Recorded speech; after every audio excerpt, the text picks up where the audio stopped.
cutting this up for my compost bin that I'm going to put in that bed that I put outside yesterday. I put my tin bed outside yesterday afternoon while it was still nice out. And we're going to have a snowstorm this week. I want to get all these things in. I want to get the bed set up completely so that I can put the covers on the raised bed. I can cover it up with the warming plastic. That way everything will stay warm for the next couple of days. I'm not sure if I'll be able to put my plants in the raised bed just yet because I wasn't expecting a snowstorm Thursday and Friday. Because they're collard greens, I could probably get away with putting them in the raised bed, covering them up well with those bells that I got from Dollar Tree yesterday, and then put in the heat wrap, the wrap that came with the raised bed. It's supposed to act like a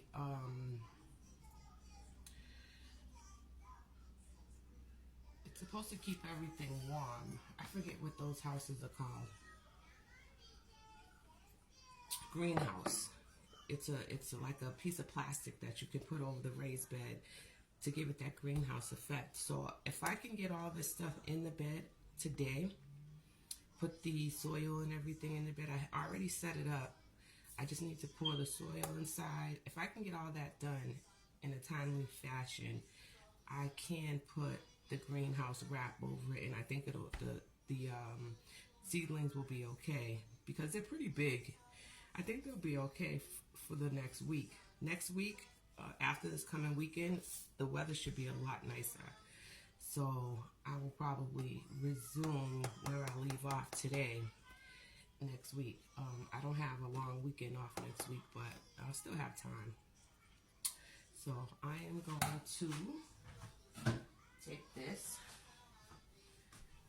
coffee thing here, put some holes in it here, and I'm going to fill it with these shreds, some seedlings from, not seedlings, I'm sorry, some food scraps that I have been saving up, strawberry tops and whatever, carrot peels, whatever I have in the freezer. Put that inside with some compost, stick it in that raised bed, and I'll let the earthworms come in and take over. This will begin to fertilize that raised bed.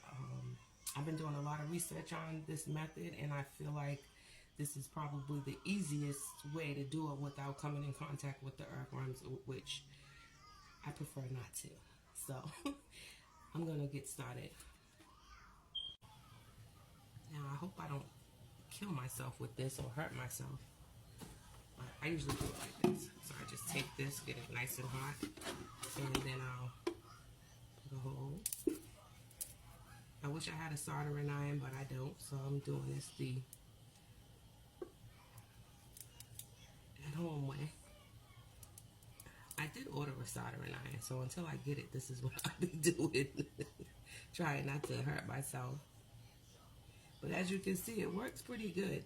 I need some holes in here because these holes will allow the water to drain, because you do need to drain the water.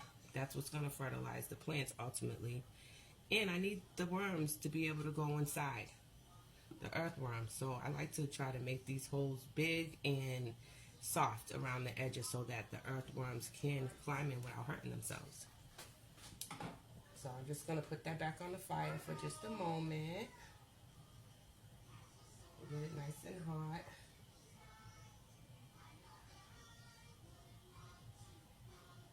And then resume with the hose. And once I come back, I'll have all these holes done, and we'll move on to the next step. Alright, so I'm done with these holes. Some bigger ones where the earthworms can climb in. Earthworms they know how to squeeze themselves into there. And then some smaller ones, they can still climb through the smaller ones, the babies especially. But once they get in there, this will be what we call the bedding. You need some brown material. I'm gonna also put some soil in here, and then I'll put the food scraps. Show you what I have for food scraps. I have some of this lettuce, this old lettuce. Put that in.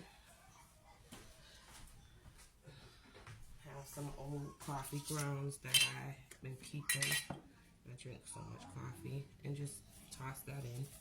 I'll put the rest in. I don't want to risk it all falling out the bottom, so I'm going to put the soil in first, and then my food scraps.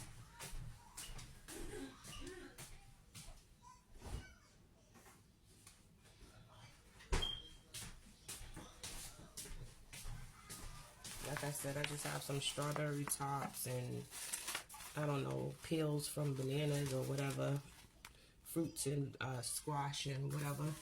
I put them in these reusable plastic bags, silicone plastic, not plastic but silicone bags. They're reusable, Gorilla Grip. These are bomb bags. They're expensive, but once you build up your little, once you build up a bunch of them, they're really nice to have. You don't have to keep buying plastic bags. Anyway, but yeah, let me get the soil, get this stuff put in here, and we'll be back. We'll bring them outside. Show you where I'm going to put them. Alright, so I put some eggshells, some dirt, soil. I keep wanting to call it dirt. The rest of the coffee grounds. And I put some of the fruit and vegetable strips in there. Let's see, the strawberry tops and stuff. I put it all in there, mix it all up. All this decaying matter is gonna go outside of that bed, and the worms are gonna finish it off for me, creating worm castings, which is fertilizer for my plants essentially, and that's what we want. It has to stay wet. It has to be moist, not really drenched, but moist. Earthworms love a moist environment, apparently. And I hate earthworms. So we're going to do this. So far, it's been working pretty good in the other one. I'll open it up. Maybe we can go take a look inside in a few. But I'm going to finish this. We'll go outside and take a look. Alright. So this is all my soil. I'm going to eventually put in this bed here. Those green stakes is, I'll build those up so I can put the greenhouse plastic over it a little later. But, I'll get my glove on here. What I want to do is take this. What I figured is I'm going to take the rest of these scraps out here and just pour the rest of them in here. Pour the rest of them right in there. Let the worms eat them. Once I cover them up, I don't have to worry about other types of animals, mice or squirrels or anything coming for them. Once I bury them with the rest of the stuff, dirt, compost, and vermiculite and shit. So I'm gonna go ahead and put these eggshells, and this will be the worm bin, which I think I'm gonna sit right here for a little while so it can get its own worms. So I'm taking this other one off so we could take a look inside there just to see how it looks. Doesn't look like much is going on, to be perfectly honest, but I'm sure there's worms at the bottom, and it'll be there.